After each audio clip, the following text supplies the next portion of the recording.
So Alex, tell me why you're here in Belfast.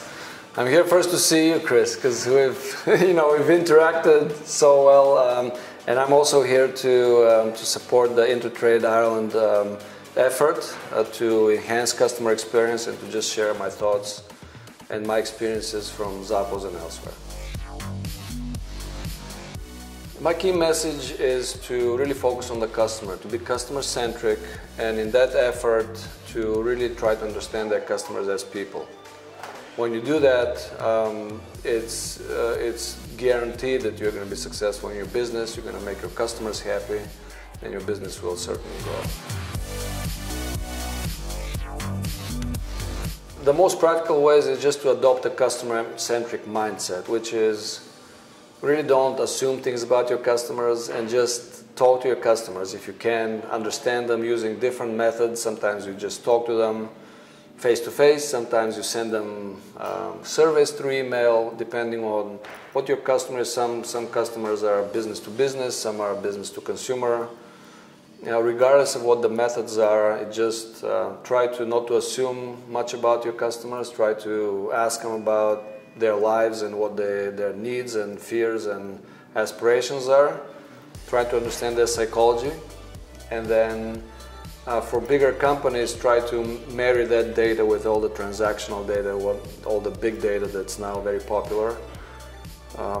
Try not to rely too much, in my opinion, on algorithms. Algorithms are very helpful, but they have limits, and when you combine that with understanding your customer's situation and lives and personality, it's much more powerful. Emotion nowadays is, I would say, the bigger part of a customer experience. That's when we talk about customer experience, we're talking about emotion. We can measure behavior in terms of clicks and so on, but if you don't understand emotion, this is what motivates, this is what moves customers. So that's why the rise of behavioral economics is huge, of neuroscience as applied to a business is huge. And one of the biggest opportunities, as we've talked about this, is unlocking this kind of emotion from text data. And text data is everywhere, it's enormous data. It's much bigger than all the other numbers that we're collecting. And what's hidden in the text data is meaning. And that's why we need software like a doorboard software, for example, to unlock that meaning. And it's very difficult to do, it's not easy to do.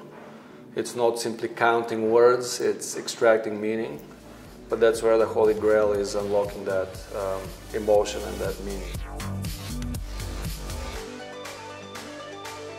It's such an honor to be here at Queen's University in Belfast. I would say to be really open-minded and to be empathetic to customers and just to people. When you're nice to people, when you're empathetic to people, really great things happen.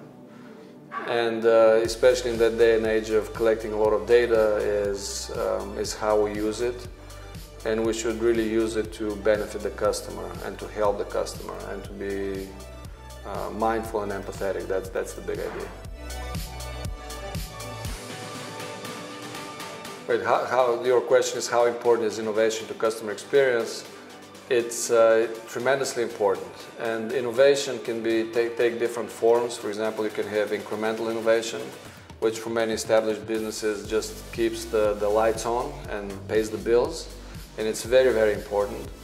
And you can have groundbreaking innovation, which then sets you apart, and you do different things and different activities to achieve those things. And big companies can do both.